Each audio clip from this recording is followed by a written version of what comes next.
want to go with the words. No, it's gonna be weird. So, all right. Okay. Scoot this way a little bit. Ooh, come here. Okay. That way? Yep. Okay. You got it. All right. Hello, everybody. This is Bill Sparks, and this is another episode of Mini Views. And we are here today to spend some time with Benedict-Shaffer. Nope. Benedict-Shaffer. Yep. We'll go backwards. Start over. That's one of the bloops you're going to get to see in the main reel. Okay. Hello, everybody. This is Bill Sparks from Gilead Ministries, and welcome to another episode of Mini Views. Today I'm sitting with Penny Benedict-Shaffer, and we're going to spend a little time learning about her story. So thankful that she's taken the time to come by and visit with us. Really appreciate that, Penny. So, Penny, let's start off with your own journey with cancer. When, do you know when you're first diagnosed and what your first diagnosis was? So I have to look in my book because dates don't mean anything. August of 2015 was my first journey. All right. So tell me about that. Tell me about that first cancer diagnosis. It was kind of scary. The doctor here said I needed to go to Fort Wayne or Indianapolis, and I went to Fort Wayne. They did the biopsy and everything, and they said it was cancer. It scared me in some ways, but more because I wasn't sure what my purpose was. So I found out what my purpose was. I was a comedian, and that helped me go through my stuff. I sit in a chair. They called me the roaming lady because I took my tree with me, and I went around seeing patients. I prayed for people, and I just talked to them.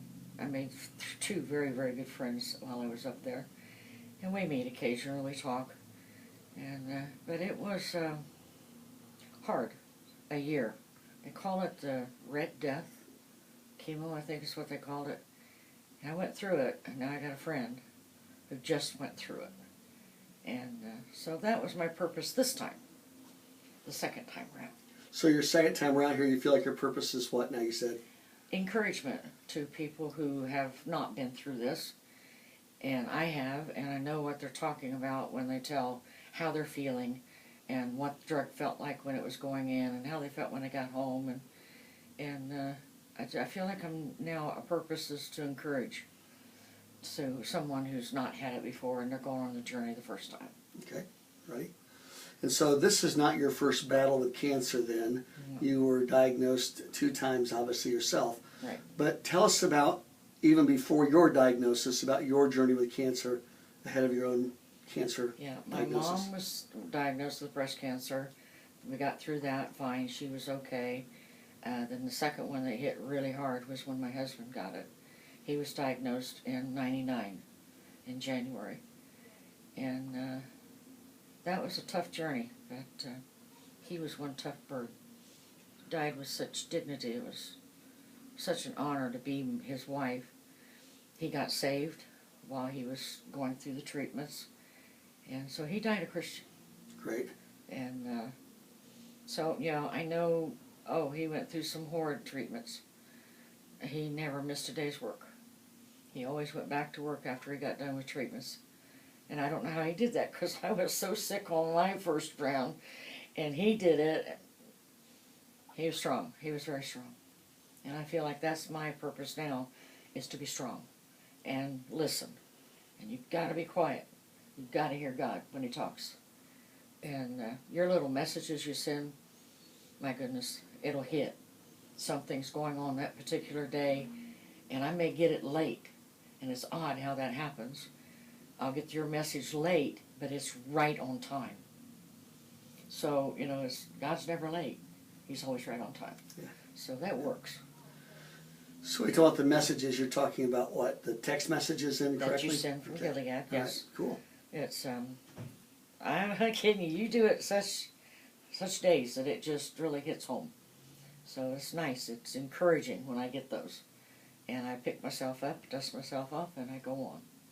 So right now I'm not taking chemo because they want to check my heart, because this chemo I'm on now is hard for your heart.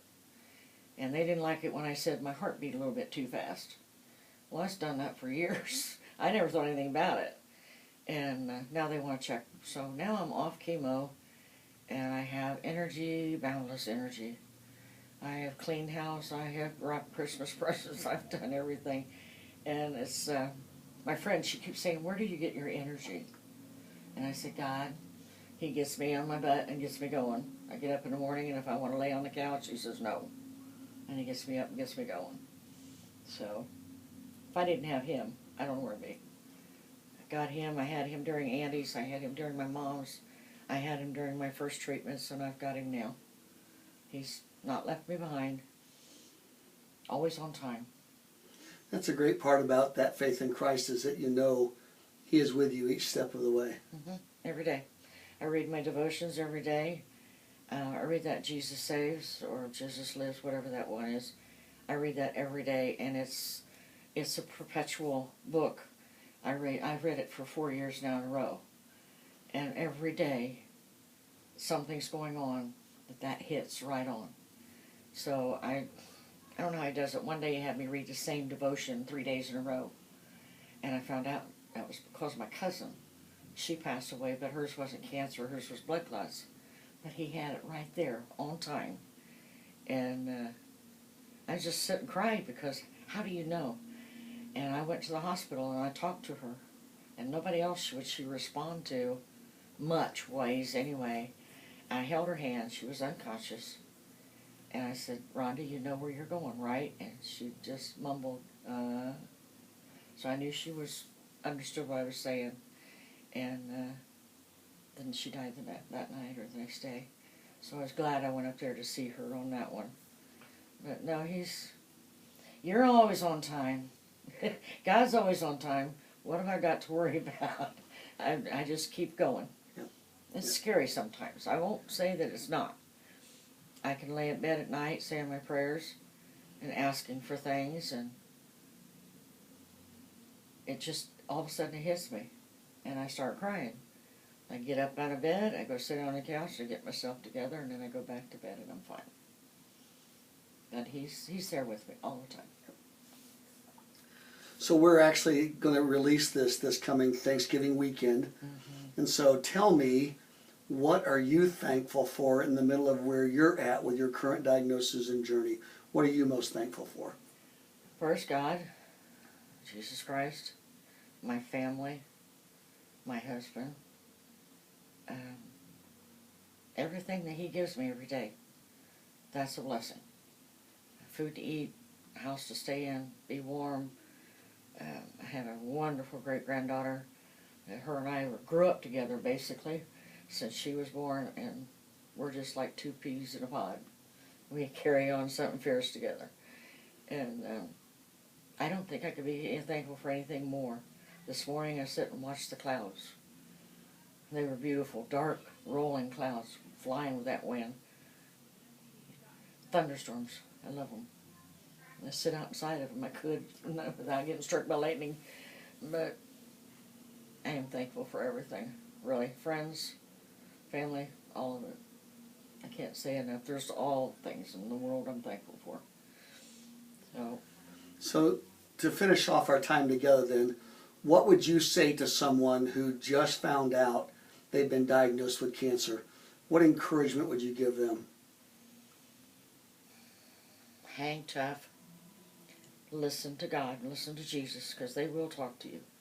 If you stop and you sit down and you think about it and you pray about it, they'll be there. And friends, especially you, you're such a supportive person to all this. And I believe in 1999, when Andy died, was when you started. Yep.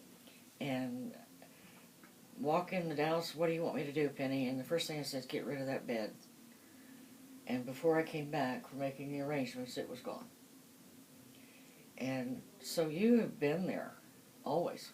I mean, I knew if I had a question, boom, you would answer. If you didn't answer right away, you would call me back. So I had lots of support. My pastor, my husband, my family, my devotions. Jesus is right there with me the whole time. Right. Just hang on to it. Just hang on. You've got to hang on to that. That'll get you through it. That'll get you through. Thank you very much, Penny, for your time today. And that's concluding another episode of Mini Views. We're thankful for the opportunity we have to sit down and talk to Penny today. I hope her story has encouraged you and has touched your life the way it's touched mine. God bless, and you have a great Thanksgiving Day. Me too.